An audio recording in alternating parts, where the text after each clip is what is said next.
You see a boring economy car, grandma's grocery getter. 4 cylinders screaming at 7,600 revolutions per minute. 1.6 liters, 112 horsepower in America, 124 in Europe. Nothing special. Then Chris Hodgetts lines it up at Silverstone in 1986, next to turbocharged Ford Sierra Cosworths, making 550 horsepower. BMW 635, CSs with inline sixes, Rover Vitesses, Alfa Romeo GTV 6s. Cars that should eat this little Toyota alive. But here's what nobody expected. The Corolla wins. Not its class, the entire championship, against everything, twice. Just a 34-year-old driver named Chris Hodgetts, who refused to lose, and a screaming 4-cylinder that made 124 metric horsepower sound like thunder. You could win your class all season and still lose the title to someone in a bigger, faster car who finished behind you every single race. That's the game Toyota walked into. Class C, 1,301 to 1,600 cubic centimeters. The AE86 Corolla GT sat right at the top of that bracket with its 4 AGE engine at 1,587 cubic centimeters. Twin cam, 16 valve, Bosch L Getronic fuel injection. Revs to 7,600 standard, 7,800 with the right tune, makes peak power at 6,600. In the UK spec car, that's 124 brake horsepower, curb weight 970 kilograms, front engine, rear drive. McPherson struts up front. 4-link solid axle and back with coil springs, 5-speed manual, limited slip differential, disc brakes all around with no ABS, no power assist. This was old school, from 1986 and 1987, and driver interviews from Toyota UK magazine's Heritage, features published August 2017 and January 2023, plus Chris Hodgetts' complete racing record, verified through SnapLap Motorsport Database updated October 2016. Now back to the information. They found Chris Hodgetts, born December 6, 1950, Warwickshire. Already proven in the BTCC, he'd finished second overall in 1981 driving a Hughes of Beaconsfield Toyota Celica GT, fourth in 83, fifth in 84, second again in 85. Always close, never quite there. For 1986, Hodgetts formed Chris Hodgetts Motorsport, backed by Toyota GB Securicor, Brooklyn's Birmingham car dealer. One car, one driver, Class C. The plan wasn't to win the championship. The plan was to dominate Class C so completely that nobody else could touch the overall points total. High-pitched, metallic, angry, nothing else sounded like it. He won Class C, first race, first win, but more important, he finished high enough overall to bank serious championship points. Not just class points, overall points. The Sierras and BMWs won the race outright, but Hodgetts was in the hunt. The Corolla's lightweight and rear drive let him rotate the car mid-corner where heavier cars pushed wide. He won Class C again. Andy Rouse in the Ford Sierra XR4i Turbo won overall. Richard Longman in the Ford Escort RS Turbo won Class B. But Hodgetts was stacking points, 2 from 2. The turbocharged monsters fought each other for outright wins. Hodgetts fought physics and won. His driving style became legendary, flat out everywhere, no lift. The Corolla's naturally aspirated engine had no turbo lag, no boost threshold, linear power delivery. Hodgetts used every single one of those 124 horses every corner, every straight, every lap. The car weighed nothing. Turn-in was instant. Rotation was ballet. If you gave him a gap, he took it. If you didn't, he made one. Andy Rouse, Richard Longman, and the Rover drivers were all fast, all winning races, but they were taking points off each other. Hodgetts was taking everything from Class C alone, lap after lap, at 7,600 RPM redline. No problems. Snetterton, round 6, 6 from 6. Hodgetts was running away with it. The championship lead was his. A 1.6-liter naturally aspirated 4-cylinder from Japan was beating turbocharged V6s and inline 6s from Germany, Britain, Italy. The Ford Sierra Cosworth RS 500, the weapon that would dominate from 1987 onward, was still in development. The BMW M3 wasn't in the series yet. The Rover Vitesse 5.8, the Alfa GTV 6, the Sierra XR4i Turbo, the Ford Escort RS Turbo, the Mitsubishi Starion, none of them could stop the little Corolla. But the points gap was already massive. One bad result couldn't kill the championship. Donington Park, round 8, back to business. Hodgetts won Class C again. The title was within reach. 5-speed manual with short gearing meant Hodgetts could keep the engine on the boil, between 4,000 and 7,000 RPM, where the 4AGE made its power. The suspension setup was aggressive. Stiff springs, upgraded anti-roll bars. The car was planted. No power steering meant full feedback. Hodgetts could feel every single thing the front tires were doing. Unassisted brakes meant threshold braking was pure feel. No ABS to bail him out, just his right foot and decades of experience.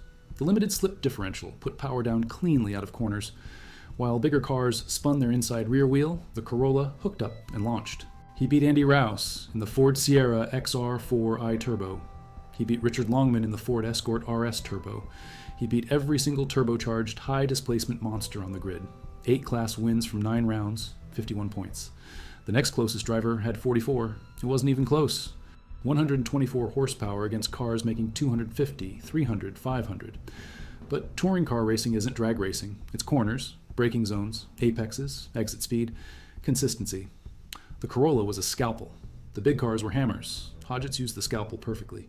He extracted every tenth from that chassis. Every corner, perfect line. Every braking zone, threshold. Every exit, full throttle at exactly the right moment. No wasted movement, no mistakes. Just precision and speed and that screaming 4AGE. He followed Sheen for a few laps, then pulled clear and won Class C again. One more time. For good measure. The championship was already his, but he won anyway because that's what you do. Competition intensified. The Ford Sierra Cosworth RS 500 was coming. 550 horsepower turbocharged monster. BMW's new 318i was in development. Rover Vitesse 5.8s were everywhere. The grid was stacked. Hodgett's response was simple. Build a better Corolla. The engine builder, Jim Whitehouse, found more power in the rev range. The chassis setup was sharper. Hodgett's tested relentlessly. Team Toyota GB ran professionally. Everything dialed in. 1987 would be harder, but they were ready. The bigger cars fought among themselves. Hodgett's collected class wins and overall points. Thruxton, round 2, 1. Holton Park, round 3, 1. Donington Park, round 4, 1. 4 straight. Perfect start. Front-wheel drive Corolla FX GT, the AE82 hatchback. Different car, different layout. Tom's built it quick. Needell was fast. He pushed Hodgett's hard. The two Corollas battled. Hodgett's in the rear drive AE86 coupe, Needell in the front drive AE82 hatch. Same engine family, different philosophies. Hodgett's pulled clear, won again. But Needell proved the Corolla platform itself was competitive regardless of drivetrain. Brands Hatch, round 5, 1. Snetterton, round 6, 1. Holton Park Endurance Race, round 7. Here's where it got weird. Novel 2 driver, endurance event. Cars pit midway through, driver change. Hodgett's and Needell paired together, each driving a Corolla GT. They circulated nose to tail on track, then pitted on the same lap to swap machines. Changeable weather almost wrecked it. The team had one set of air guns for tire changes. They had to decide wet or dry tires, change one car, then change the other. Chaos. They made it work. Finished Class D 1-2. Hodgett's won, Needell second. Toyota took both podium spots. The only race he didn't win was compromised by mechanical issues unrelated to the engine. He defended the British Touring Car Championship, overall champion, again, back-to-back titles. A 1.6-liter naturally aspirated Toyota Corolla GT beat turbocharged Ford Sierras, Rover V8s, BMW M3s, everything. 20 combined. He took 2 overall BTCC championships in a car making 124 horsepower. The Ford Sierra Cosworth RS 500 making 550 horsepower couldn't stop him. The BMW 635 CSI with its inline 6 couldn't stop him. Nothing could. The Corolla was too light, too nimble, too perfectly driven. Hodgett's was relentless. Every lap, maximum attack. No conserving, no cruising, flat out everywhere. The 4AGE's metallic scream became iconic. Fans loved it. The underdog sound. High-pitched fury. You heard it coming 3 corners away. But Toyota kept the coupe and hatchback on the old rear drive platform from the previous generation. Why? Expediency. Tooling. Maybe they knew, maybe they didn't. But the result was a rear-wheel drive, lightweight coupe with a screaming twin-cam 16-valve 4-cylinder in an era when everything was going front drive and turbo. The car was an anachronism, old-school chassis with modern engine tech, manual steering, manual brakes, mechanical limited slip, no electronics, no driver aids, just physics and skill. But it was usable everywhere because the engine was so free revving. No turbo lag, no boost threshold. Instant response. You wanted power? You revved it. The engine loved revs, lived there. Hodgett's kept it between 5,000 and 7,000 the entire race, just screaming. The exhaust note was addictive. Metallic rasp that shifted from eager at 4,500 RPM to enthusiastic at 6,500 to full rock star at redline. It didn't shove you back in the seat. It invited you to play. And if you knew how to play, like Hodgett's did, it won championships. Less weight meant better acceleration despite low horsepower. Less weight meant the suspension could be stiffer without sacrificing grip because there was less mass to control. The car turned instantly, rotation was effortless, lift-off oversteer was controllable, throttle steer was predictable. The chassis balance was nearly 50-50 front-rear. Everything was neutral, point and shoot. The 1987 season also marked the rise of truly dominant machinery in the BTCC. The Ford Sierra Cosworth RS 500 arrived. 550 brake horsepower from a turbocharged Cosworth YBB 2-liter inline-4. Four-wheel drive wasn't allowed yet, so it was rear drive. Massive power, massive torque, massive speed. Andy Rouse drove it. He was a multiple BTCC champion, fast, experienced, ruthless. The RS 500 should have destroyed the Corolla. Horsepower difference was 426 more horsepower. But Rouse couldn't win the championship. He won races, he qualified on pole, he set fastest laps, but he couldn't beat Hodgetts on points, because Hodgetts never failed. Every race, Class D win, maximum points, consistent, relentless, perfect. The Rover Vitesse drivers, Tim Harvey and Dennis Leach, fought each other all season. Both fast, both experienced, V8 power, rear drive, good chassis. They split points between them. Harvey won Class A, Leach finished second, but Hodgetts took the overall title because while they were fighting each other, he was collecting maximum class points every single round. That's how you win championships, not by having the fastest car, by having the most consistent driver in a reliable car that never breaks. Not one mechanical DNF due to engine issues. The drivetrain held, the suspension stayed bolted together, the brakes never faded. Toyota's reputation for reliability wasn't marketing, it was engineering. The AE86 proved it. Factory teams with millions of pounds flooded the series. Toyota tried to keep up. Hodgetts moved to the Toyota Super Turbo for 1988. Bigger, heavier, turbocharged, more complex. The results were disappointing. The Supra needed development. The AE86 was a finished product, refined, bulletproof. The Supra wasn't ready. Hodgetts also drove a Ford Sierra RS 500 and BMW M3 that season for different teams. Nothing clicked. By 1990, Hodgetts was driving Vauxhall Cavaliers and Fords for Andy Rouse's team. Still fast, no titles. He retired from BTCC after 1990. Moved to sports car racing. Won at Le Mans in 1989 in the GTP class driving a Mazda 767B, partnering David Kennedy and Pierre Dieudonne. Finished 7th overall, first in class. Won the British C2 championship the same year. Won British GT in 1995, driving a Marcos. Became a driver coach. Trained champions, Anthony Davidson, James Thompson, Andrew Jordan. His legacy isn't just 2 BTCC titles, it's proving the impossible. The car starred in Initial D, the manga and anime that introduced a generation to street racing and drifting. The AE86's rear drive layout, lightweight and playful handling made it perfect for sliding. Hodgetts didn't drift, he raced, but the chassis that let him win championships was the same chassis that let Tsuchiya slide sideways at 80 miles per hour on 2 roads. Balance, feedback, predictability. The AE86 had all of it. That lightweight rear drive beats heavy all-wheel drive turbo in the fun department. The GT86 isn't fast. It doesn't need to be. It's balanced. That's what the AE86 taught us. Balance beats power. It's chassis balance, steering feel, driver connection. Gazoo Racing develops road cars through motorsport. The GR Yaris, the GR Corolla, hot hatches with all-wheel drive and turbos and 300 horsepower, fast cars. But they exist because of the AE86. Because one humble Corolla GT proved that Toyota could win. 2-liter engines, equal rules for everyone, factory backing required, budgets hit millions. BMW, Ford, Vauxhall, Nissan, Peugeot, Renault, Alfa Romeo, Audi, Honda, manufacturers flooded in. The racing was spectacular, the costs were insane. By 2000, only 3 manufacturers remained. The series nearly died. New rules saved it. Next generation touring car regulations, cost control, independent teams, privateers. The BTCC survived because it adapted, but the 80s multi-class era, when a 1.6-liter naturally aspirated Corolla could beat 500 horsepower turbocharged monsters, that era is gone. It can't happen again. Modern rules prevent it. Balance of performance equalizes everything. Success ballast punishes winners. You can't dominate anymore. The system won't let you, which makes Hodgetts' achievement even more special. 2 championships in a car that shouldn't have won anything. Against impossible odds, against physics, against logic. Richard Longman, 40 points, overall champion. First title, 1987. Same driver, same car improved. Class D, 10 class wins from 11 rounds. Overall champion, second title, back-to-back. Across both seasons, 18 wins from 20 races, 90% win rate. Against Ford Sierra, Cosworth RS 500 with 550 horsepower. Against BMW 635 CSI. Against Rover Vitesse 5, 8. Against everything. 1. Every component optimized. Suspension geometry perfect. Ride height low but legal. Spring rates stiff enough for corners, compliant enough for bumps. Dampers matched to springs. Anti-roll bars balanced for neutral handling. Brake bias dialed in for threshold braking without lockup. Differential setup for maximum traction without wheel spin. Tire pressures exact. Alignment specifications perfect. Camber, caster, toe all measured to the 10th of a degree.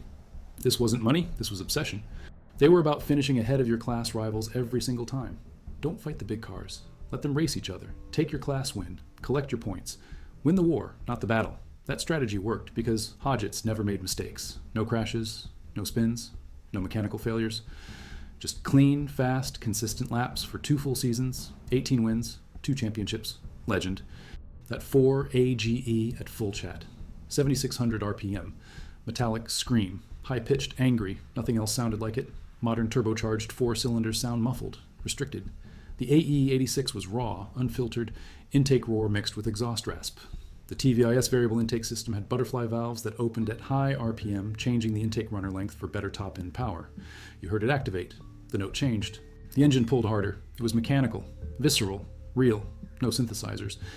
No fake sound piped through speakers. Just air, fuel, combustion, exhaust, the way engines should sound. The AE86 had to be good everywhere. It was. Brands hatches, paddock hill bend, dropping downhill into a fast left-hander. The Corolla was planted. Lightweight meant less momentum to control. Holton Park's Cascades, a series of fast downhill S's. The car flowed. Balance meant confidence. Silverstone's Woodcote corner, flat out in 4th gear.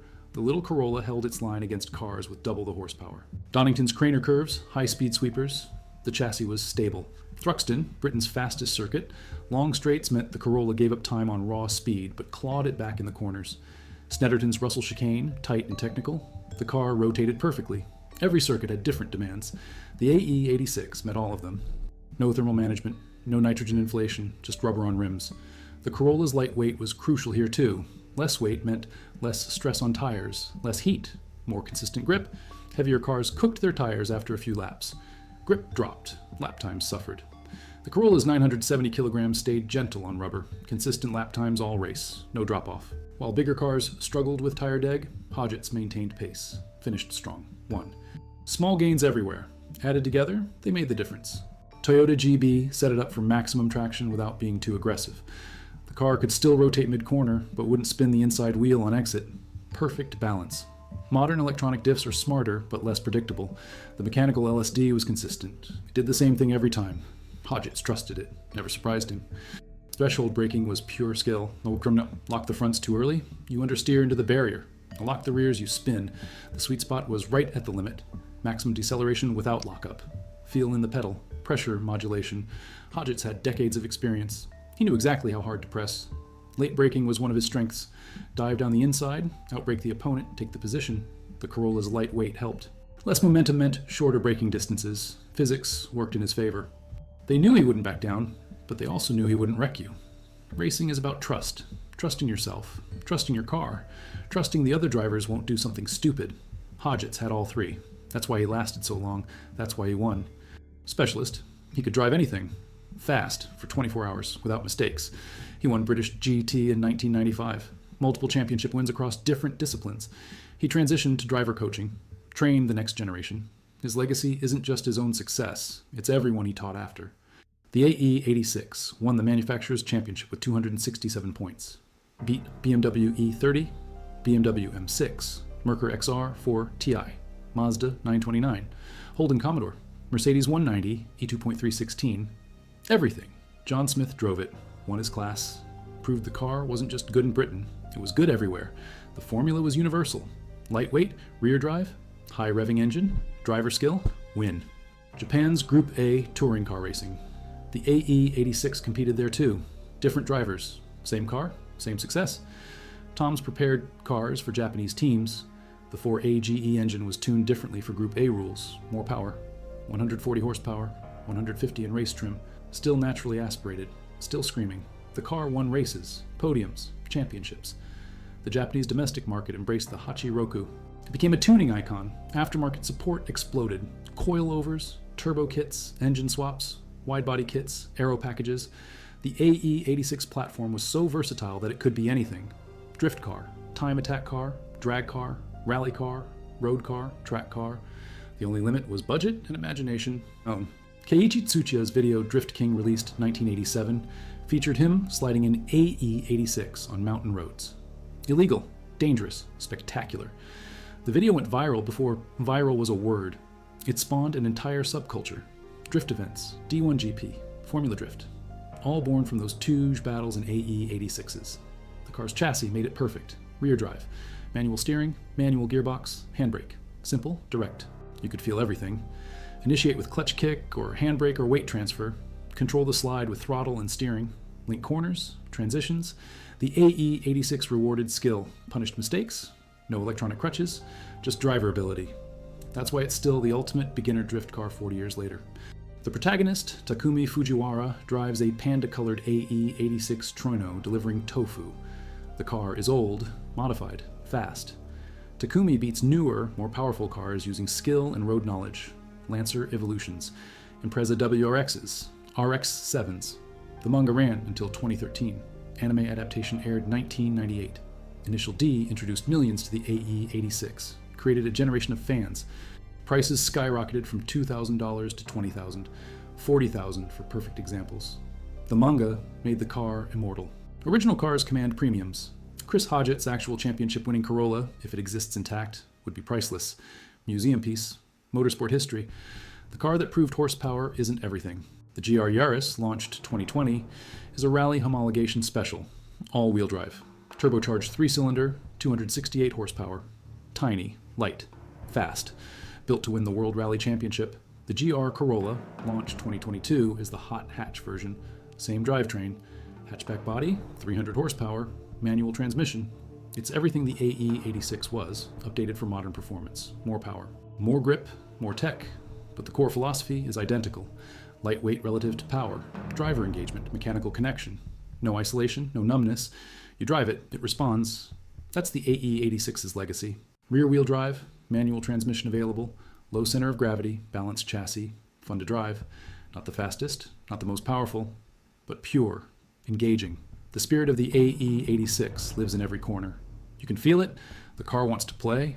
It rewards skill, punishes laziness, modern safety, modern efficiency, old school fun. That's the dream. Hodgett's 1986 and 1987 championships remain the benchmark. No other small displacement car has dominated the BTCC like that since. The Super Touring era brought parity, manufacturer backing, multi-million-pound budgets. Independent giant killers couldn't survive. The current next-generation touring car rules keep costs controlled but also keep performance close. Balance of performance adjustments. Success ballast. Weight penalties, you can't run away with it anymore.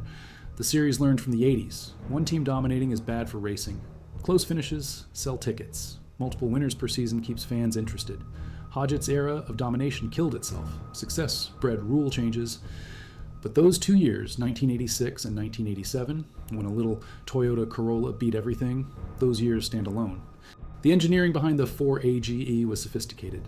Yamaha designed the cylinder head, twin cam, 16 valve, pent roof combustion chambers, central spark plugs, solid lifters for precise valve timing at high RPM, belt-driven camshafts lighter than chains, Bosch L, Jetronic fuel injection with individual injectors per cylinder, TVIS, Toyota variable intake system, used long runners for low RPM torque and short runners for top-end power.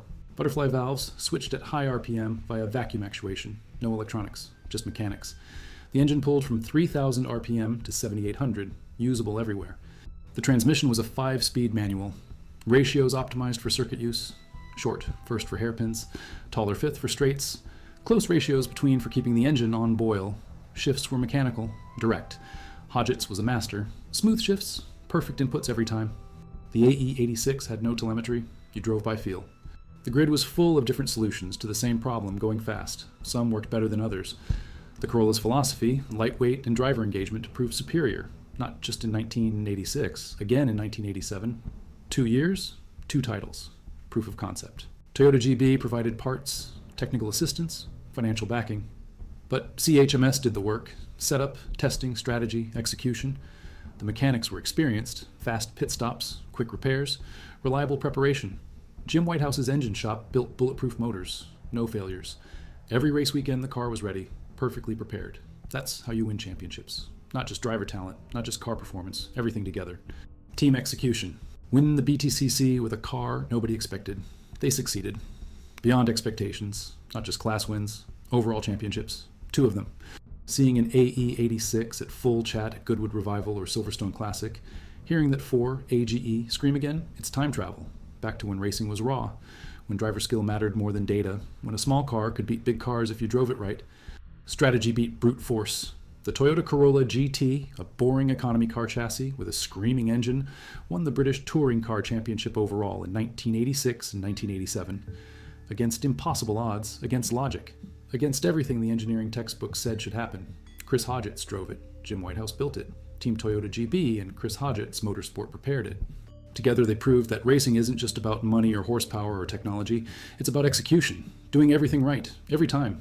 No excuses, no failures, just results. Why Toyota still builds cars inspired by it? Because it proved something fundamental about motorsport. The best driver in the best prepared car will beat the most powerful car every time.